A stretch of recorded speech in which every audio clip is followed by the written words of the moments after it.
उठाया गया?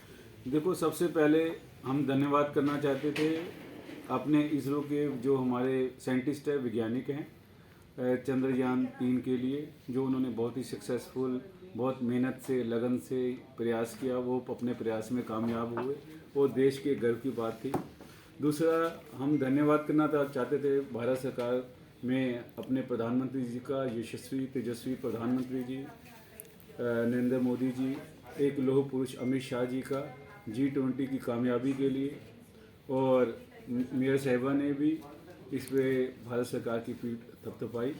हम धन्यवाद करना चाहते थे भारत सरकार का, जो नई पार्लियामेंट बनी है और जो महिला सशक्तिकरण के लिए जो 33% रिजर्व हुए, उसमें हम कामयाब हुए और पूरे सदन ने बिल्कुल इसको पूरे सपोर्ट के साथ भारत सरकार का और हमारे यशस्वी प्रधानमंत्री जो नरेंद्र मोदी जी का बहुत बहुत धन्यवाद किया।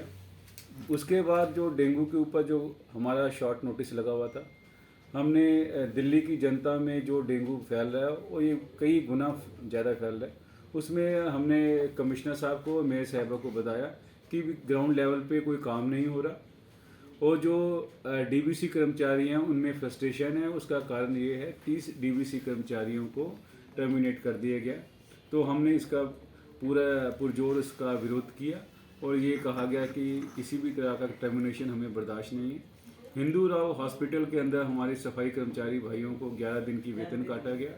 आप बताइए कि आंदोलन करना इस डेमोक्रेटिक प्रोसेस के अंदर क्या गुनाह है? गरीब लोगों का आपने वेतन काटा, हमने इसका विरोध किया। जब भी मेयर साहिबा किसी इंस्पेक्शन पे जाते हैं, वो केवल सफाई कर्मचारियों को ही क्यों सस्पेंड करते हैं? क्या उनको कोई अवैध बिल्डिंग नज़र नहीं आती? क्या उनको सारा कॉरपोरेशन में कोई ऐसे पार्क नज़र नहीं आते, या सारी सड़कें साफ मिलती हैं, कहीं गड्ढे नज़र नहीं आते?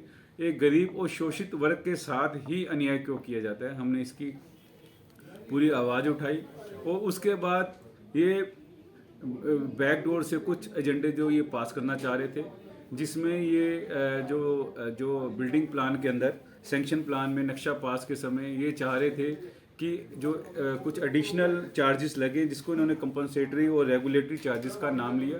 हमने इसका विरोध किया और कल ही हमने आप लोगों की मदद से मीडिया के अंदर हमने ये खबर चला दी कि हम इसका पुरजोर विरोध करेंगे, जिसका प्रभाव ये पड़ा कि इसको पोस्टपोन करना पड़ा, इस एजेंडा नंबर 3 को। और ये एजुकेशन के अंदर ये जो म्यूनिसिपल कॉरपोरेशन से जो रिकग्निशन मिलती है, मान्यता मिलती है स्कूलों को, ये चाह रहे थे कि लोकतंत्र का गला घोटना ये लोग चाह रहे थे, जिसमें सारी जो पावर थी डायरेक्टर एजुकेशन के पास जा रही थी, निगम पार्षदों की इसमें पावर कट हो रही थी। एजुकेशन कमेटी जो एक स्टेटूटरी बॉडी है, वो स्टैंडिंग कमेटी इनकी पावर ख़त्म कर रहे थे, उसको सर पास करके ये लोग सीधा सीधा डायरेक्टर को पावर दे रहे थे। भारतीय जनता पार्टी ने कल ही इसका विरोध किया और अब मीडिया में हमने खबर दी आप लोगों के सहयोग से, जो आम आदमी पार्टी प्रेशर में आ गई, जिसकी वजह से ये एजेंडे को भी पोस्टपोन किया गया। एक जो पर्सनल जो नोटिस था वो हमारी तरफ से लगाया गया था, बीजेपी के निगम पार्षदों की तरफ से लगाया गया था, जिसमें हम ये चाह रहे थे कि गांव के अंदर जो हमारे रूरल एरिया के अंदर जो हमारे भाई हैं उन पर हाउस टैक्स ना लगा जाए, जिससे उनकी वित्तीय जो स्थिति है उनका जो उनको संभाल मिले। मगर इन्होंने उसको रेफर बैक करके कमिश्नर को भेजा, ताकि कमिश्नर उस पर उसको एक तरह से इन्होंने नज़रअंदाज किया।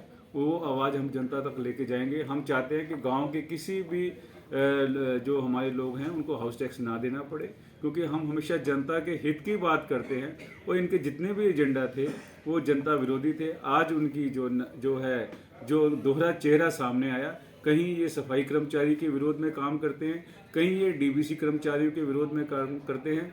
आप देखिए कि इनके अंदर इन्होंने आंकड़े छुपाए जो डेंगू मलेरिया के। आज तक निगम के इतिहास में कभी ऐसा नहीं हुआ, क्योंकि वीकली हम कुछ भी उसका परिणाम हो, हम वीकली उसका आंकड़े देते थे, मगर ये पहली बार हुआ। उसका कारण ये है कि ग्राउंड लेवल पे काम नहीं हो रहा था, मेडिसिन की अवेलेबिलिटी नहीं थी। जब हमने इनसे पूछा डेट ऑफ परचेज बताइए, तो उनके पास कहने के लिए कोई जवाब नहीं था। तो आज इनकी पोल खुली। मगर सबसे अच्छी बात है कि मेयर साहिबा ने इनिशिएटिव लिया, मगर साथ ही साथ आम आदमी पार्टी की भी वहाँ पर पोल खुली। जिस तरह से आज